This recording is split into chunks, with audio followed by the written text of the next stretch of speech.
Jamuna, going to talk about introduction to remote sensing.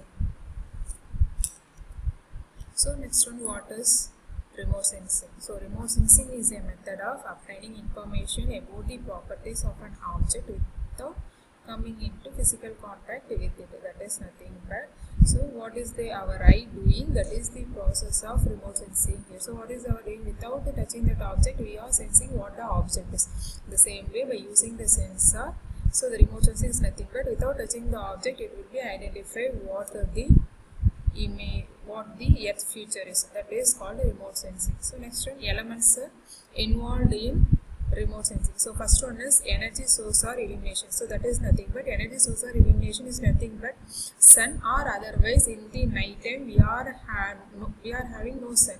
So in that time the sensors itself illuminating the object. So that is the energy source. So energy source is sun, illumination is the sensor itself. Next one, radiation and the atmosphere. So that is radiation and the atmosphere B. So that is here. So that is nothing but the energy source coming from sun to earth surface, and again earth surface to the sensor. So both the causes will be the radiation and the atmosphere. So nothing but we are having number of disturbance, that is we are having more number of dust particles or some particles in our atmosphere that will absorb that energy source and also refract that. And the same way in our earth also there are many disturbances. So both the disturbance as well as our features will be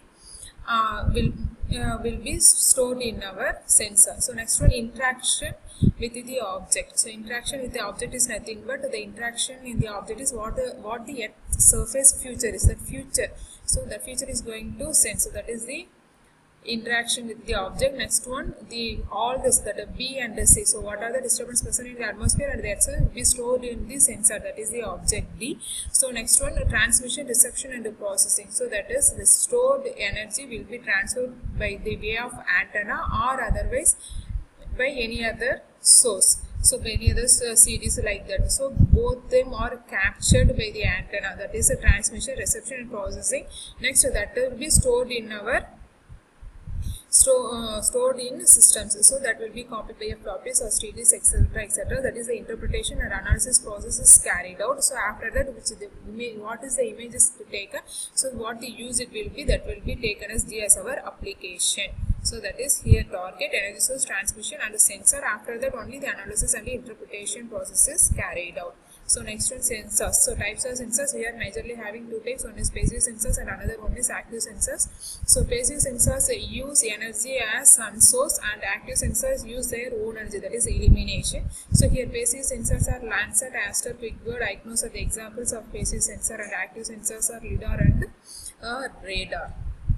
So these are the active and the passive sensors. So here sun as the source, here this illumination of the sensor itself source. So next, we are using the satellite to study the earth. So we are constantly maintaining or monitoring the happenings in our earth surface. That is the major use of satellites to study the earth. So next one, overview info, hemisphere, regional, national, local skirts, the big picture. And next one is provide information in areas where there is no ground-based measure. So in some places it is not possible to go there. So in some mountains or some areas it is not possible to go the surface. In that surface itself the satellite will be used. And if any disaster will be happening there, so for example floods, so floods and volcanoes that place in visual appeal of the picture of the earth surface. So next is satellite images, advantage and disadvantage. Advantage, power, large areas, cost effective, time efficient, multiple temporal, multi-sensor, multispectral, inaccessibility areas and extraction of data. So disadvantages is need ground verification, does not offer details, do not best tool for small areas, need export systems to extract the data. So next, applications are in urban and transportation. We are having updating road maps, asphalt conditions, wetland delineation, urban planning. In agriculture, crop health analysis, precision agriculture, compliance mapping, yield estimations, forest application, and natural resource management, habitat analysis, environmental assessment, pest and disease outbreaks, impervious surface mapping, lake monitoring, hydrology, land use, land cover monitoring, mineral provisions, geomorphology, geology. In national security, targeting, disaster mapping and monitoring, damage assessments, weapons monitoring, homeland security, navigation, policy, telecommunicating, planning, and coastal mapping. So next one, basic process, that is I already explained: data acquisition, processing, analysis, accuracy assessment, information distribution. So that is energy source.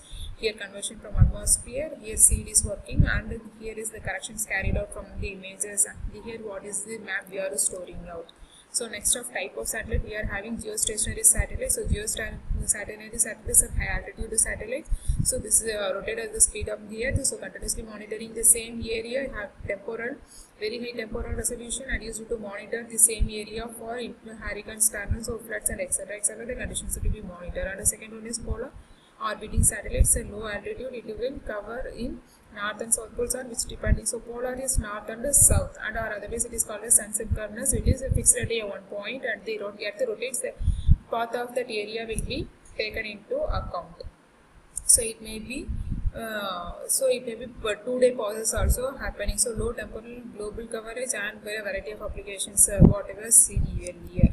So next, how does satellite make measurements? So it will direct measurements for geophysical features. So satellites measure solar and terrestrial radiance in a vertical column of atmosphere, and the radiance data are converted into geophysical parameters using science-based algorithms.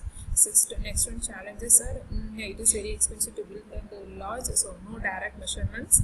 So by using a radiance, etc. So by using the radiations from Earth surface features only. Next one is spatial and temporal resolutions are low. So next one, so these are the advantages and applications introduction what you are seeing. Thank you for your kind attention for listening my class.